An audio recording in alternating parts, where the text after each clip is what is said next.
একটিমাত্র মালার অপমান, আর সেই অপমান থেকেই ধ্বংস হয়ে গেল দেবতাদের সমগ্র স্বর্গলোক। কেন ঋষি দুর্বাসার এক অভিশাপে দেবতারা হয়ে পড়লেন শক্তিহীন? কিভাবে শুরু হলো দেবতা ও অসুরদের সবচেয়ে ভয়ঙ্কর সংঘর্ষ, সমুদ্র মন্থন? আর কেন ভগবান বিষ্ণুকে নিতে হলো কুর্ম অবতার ও মোহিনী রূপ? আজ আমরা জানব সমুদ্র মন্থনের সেই রহস্যময় কাহিনী, যেখানে জন্ম নিয়েছিল অমৃত, রাহু, কেতু এবং বহু অলৌকিক রত্ন।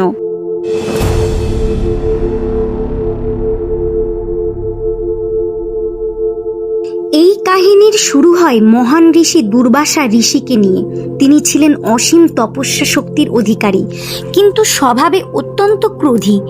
একদিন দেবী মা লক্ষ্মী তাকে একটি দিব্য মালা উপহার দিয়ে বললেন, হে ঋষি দুর্বাসা, এই মালা আমার কৃপা ও আশীর্বাদের প্রতীক, সর্বদা একে শ্রদ্ধার সঙ্গে ধারণ করবেন। ঋষি দুর্বাসা মালাটির দিকে তাকিয়ে ভাবতে লাগলেন, এই দিব্য মালার পরিচিত যোগ্য আমি নই, দেবতাদের রাজা ইন্দ্রই এর পরিচিত অধিকারী। এই চিন্তা নিয়ে তিনি স্বর্গলোকের উদ্দেশ্যে রওনা দিলেন। স্বর্গে তখন চারিদিকে ঐশ্বর্য, ভোগবিলাস আর গৌরবের ছটা। দেবতারা নিজেদের শক্তি ও সম্পদ নিয়ে অত্যন্ত অহংকারে মত্ত ছিলেন। ঋষি দুর্বাসা স্বর্গে পৌঁছাতেই দেবতারা তাকে অভ্যর্থনা জানাতে এলেন, কিন্তু দেবরাজ ইন্দ্র অহংকারে মগ্ন হয়ে তার ঐরবত হাতির পিঠে চড়িয়ে ঋষির সামনে উপস্থিত হলেন। দুর্বাসা ঋষি শান্তভাবে সেই দিব্য মালাটি ইন্দ্রকে উপহার দিলেন, কিন্তু ইন্দ্র সেই মালাকে সম্মান না করে ঐরবতের মাথায় রেখে দিলেন, আর কিছুক্ষণের মধ্যেই ঐরবত মালাটি মাটিতে ফেলে পায়ের নিচে পিষে দিল। এবার দুর্বাসা ঋষির ক্রোধ জ্বলে উঠল। ইন্দ্র, তুমি দেবীর প্রসাদের অপমান করেছো, অহংকারে অন্ধ হয়ে গেছো তুমি, তাই আমি তোমাকে অভিশাপ দিচ্ছি, আজ থেকে তোমার সমস্ত শক্তি ও ঐশ্বর্য নষ্ট হয়ে যাবে। দেবতারা দুর্বল আর অসুরেরা স্বর্গ দখল করবে। অভিশাপ সত্যি হতে দেরি হলো না, দেবতাদের শক্তি ক্ষয় হতে লাগলো, স্বর্গের জৌলুস হারিয়ে গেল, এমনকি নারায়ণের পাশ থেকেও মা লক্ষ্মী বিদায় নিলেন। এই সুযোগের অপেক্ষাতেই তো ছিল অসুরেরা।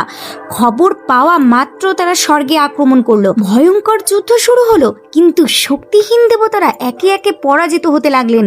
শেষ পর্যন্ত তারা স্বর্গ ছেড়ে পালিয়ে গেলেন। পরাজিত দেবতারা ভগবান বিষ্ণুর শরণাপন্ন হলেন, হে প্রভু, আমাদের রক্ষা করুন। ভগবান বিষ্ণু বললেন, তোমাদের শক্তি ফিরে পাওয়ার একমাত্র উপায় হলো সমুদ্র মন্থন। দেবতারা বিস্মিত হয়ে জিজ্ঞাসা করলেন, কিন্তু প্রভু, আমাদের তো আর সেই শক্তি নেই।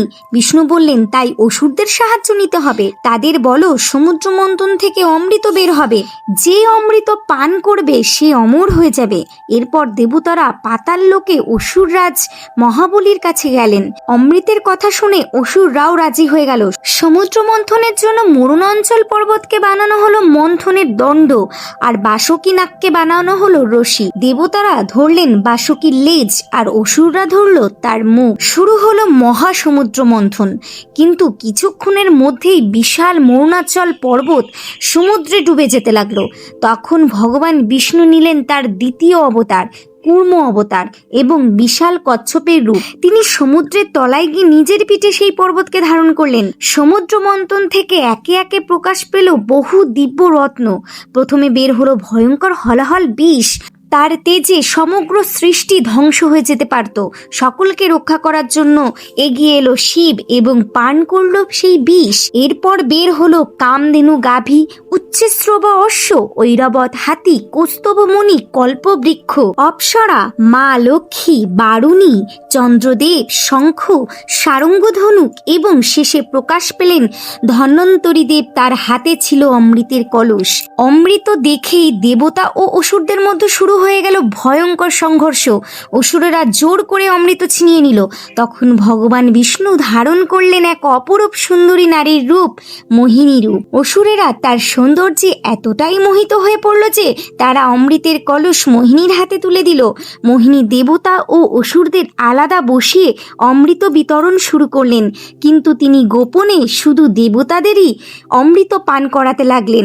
তখন এক অসুর ছদ্মবেশে দেবতাদের মাঝে গিয়ে বসে পড়ল। পড়লো সে ছিল রাহু। যেই অমৃত গলায় পৌঁছেছে সঙ্গে সঙ্গে সূর্য ও চন্দ্র তাকে চিনে ফেললেন। ভগবান বিষ্ণু সুদর্শন চক্র দিয়ে মুহূর্তে তার মাথা ধর থেকে আলাদা করে দিল। কিন্তু ততক্ষণে অমৃত গলায় পৌঁছে গিয়েছিল, ফলে তার মাথা হলো রাহু আর ধর হলো কেতু।